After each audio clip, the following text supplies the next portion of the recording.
국내 연구진이 개발한 고고도 태양광 무인기가 구글과 페이스북 등을 제치고 세계 세 번째로 성층권 비행에 성공했습니다. 네, 그렇다면 이 태양광 무인기는 무엇이고 또 이번 비행 어떤 의미가 있을까요? 한국항공우주연구원 항공기술연구단 김철환 단장 연결해서 자세한 이야기 알아보겠습니다. 안녕하십니까? 네, 안녕하세요. 네, 단장님 흔히 무인기 하면 저희가 드론을 많이 떠올리게 되는데요. 이 태양광 무인기는 조금 생소한데 어떤 것인지 자세한 설명 부탁드리겠습니다. 네, 먼저 그 태양광 무인기는 날개에 부착된 태양전지판에서 전기를 생산해서 비행과 무인기 작동에 필요한 동력을 공급하는 그러한 무인기를 일컫는 말입니다. 네, 그러니까 이 태양광을 동력으로 움직이는 무인기 이렇게 이해할 수 있을 것 같은데요. 구체적으로 어떤 원리로 작동이 가능한 겁니까? 네, 이 무인기는 비행에 필요한 추력을 내야 되는데요. 또 조종을 위한 여러 가지 조종면을 움직여야 합니다. 또한 자동 조종을 위해서는 컴퓨터도 필요합니다. 따라서 이제 이에 필요한 에너지를 날개 윗면에 부착된 태양전지에서 생산한 전기로 공급한다는 것이고요. 그래서 이제 낮에는 태양전지에서 공급되는 전기로 에너지를 공급해서 비행을 하고 남는 에너지는 배터리에 저장을 했다가 야간에는 이 에너지로 비행을 합니다.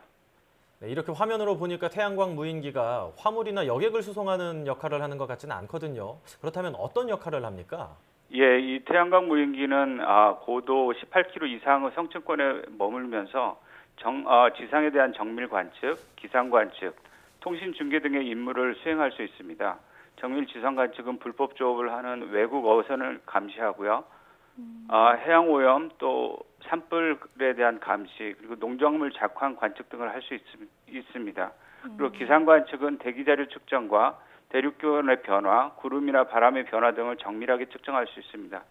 또한 통신 중계는 기지국이 없는 해상이나 산악지대 등의 응급 통신을 중계할 수 있고요. 그리고 기지국이 설치되지 않은 아프리카 등에는 기지국에 대한 설치 없이 이 태양광 무인기를 직접 활용을 해서 통신 중계가 가능하기 때문에 구글이나 페이스북 같은 IT 기업이 관심을 가지고 무인기 개발에 적극 투자하고 있습니다. 네, 뭐 기상, 지상 관측 같은 이런 일들을 한다고 말씀해 주셨는데 이렇게 말씀을 들어보니까 뭐 인공위성과 하는 일이 좀 비슷하다 이렇게 생각이 되거든요.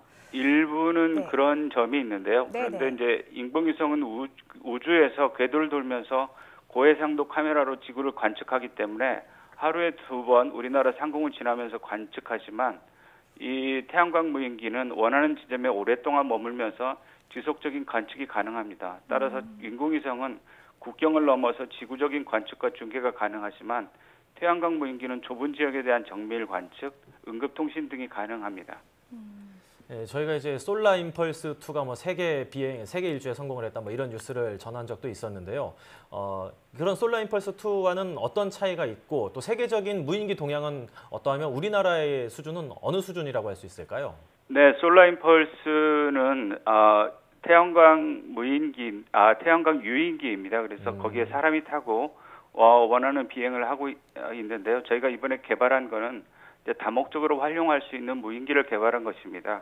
이제 세계적으로 개발되는 우리의 수준을 보면 세계적으로 개발되는 무인기의 종류와 그 쓰임새가 워낙 다양해서 모든 것을 종합해서 이제 간략히 말씀드리는 건 어렵고요.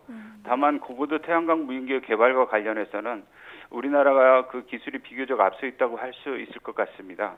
지금까지 태양광 에너지를 이용해 성층권에 도달한 무인기는 미국의 엔바이러먼트사가 개발했던 헬리오스하고 영국의 키네틱사가 개발한 제퍼가 있습니다. 특히 이 제퍼는 2주일 이상 성층권에 채공한 기록이 있는데요. 만일 우리도 배터리 효율이 지금보다 더 높아진다면 성층권에 수개월씩 채공하는 무인기를 개발할 수 있습니다.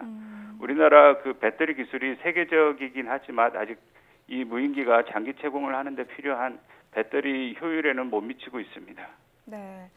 뭐 구글이라든가 페이스북 같은 이 세계적인 IT 기업들도 태양광 무인기 개발 계획을 밝혔고요. 이 분야가 굉장히 좀 치열하다고 들었습니다. 네, 그렇다면 이번 비행 성공 어떤 의미가 있다고 볼 수 있을까요?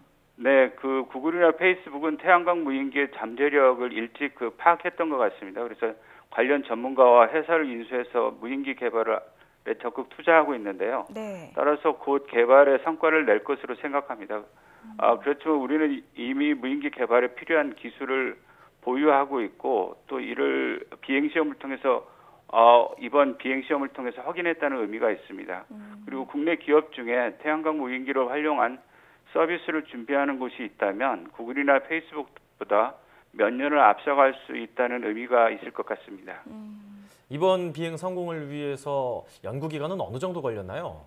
네, 저희가 이제 이 태양광 무인기를 개발하기 위해서 2010년부터 15년까지 그 미래창조과학부 지원으로 수행된 요 과제를 수행을 했는데요.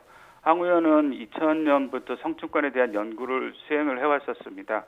초경량의 구조물과 영하 70도의 저온에서 안정적으로 비행하기 위한 비행체를 만들었고요. 그 시험하는 일을 가장 계속 해왔습니다. 그래서 그 결과로 2014년에는 고도 10km, 2015년에는 고도 14km에 이어서 올해 목표 고도까지 비행을 했습니다. 그리고 이제 지난 6년 동안에 이 과제의 성공적인 수행을 위해서 애쓰신 그 선후배 연구원들이 많으신데요. 이분들의 노력을 제가 좀 이번 기회에 말씀드리고 싶고 오랫동안 많은 노력과 지원을 해주신 성우 엔지니어링의 김성남 사장님께도 깊은 감사를 드립니다. 이번 연구가 이제 성공하기 위해서 정말 많은 분들께서 노력을 해주셨다고 이야기를 해주셨는데 사실 태양광 무인기고 성층권이 18km 고도 정도에는 뭐 구름도 없어서 동력을 꾸준히 공급받기는 수월할 것 같거든요. 네, 그렇다면 맞습니다. 장기 비행이 어려운 이유는 어디에 있을까요? 장기 비행이 어려운 이유는 이 무인기를 가볍게 만들어야 되고 그리고 그 고고도에 올라가면 온도가 매우 낮고 그리고 그 밀도가 매우 낮습니다. 이러한 아주 극한 환경에서 견딜 수 있는 그리고 잘 작동할 수 있는 무인기를 설계할 수 있는 기술을 개발하고 이걸 시험을 해서 비행을 안정적으로 잘 하는 게 매우 중요하고 어렵다고 생각합니다. 그런데 많은 국가들이 치열하게 얍다터 개발을 하고 있지만 성공하기 굉장히 좀 어려운 기술이잖아요, 단장님. 네. 그렇다면 앞으로 좀 해결해야 할 과제도 분명히 있을 것 같은데 어떤 것들이 남아있다고 보시는지요?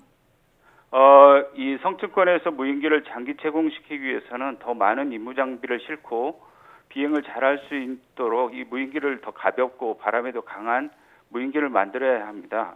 또 이제 그 효율이 높은 배터리를 사용할 수 있는 방법도 찾아야 되고요.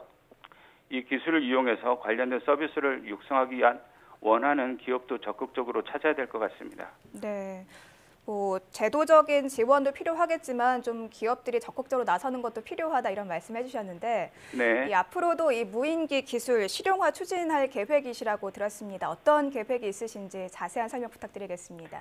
네, 우선은 이 기회가 주어진다면 이미 개발된 무인기를 활용해서 지상 관측, 대기 자료 획득, 그리고 실시간 영상 전송, 통신 중계, 기상 관측 등의 임무를 시험을 해보고 싶습니다. 저희가 이번에 했던 거는 단지 그 카메라를 이용을 해서 지상에 대한 관측 등을 했는데 나머지 이러한 임무가 가능한지, 그다음에 얼마나 좋은 양질의 서비스가 가능한지에 대한 시험을 해보고 싶고요.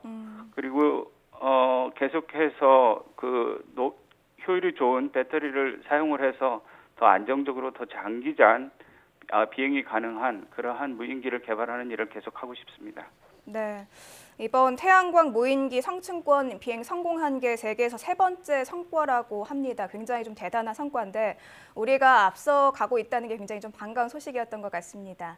지금까지 한국항공우주연구원 항공기술연구단 김철환 단장이었습니다. 오늘 말씀 잘 들었습니다. 네, 감사합니다.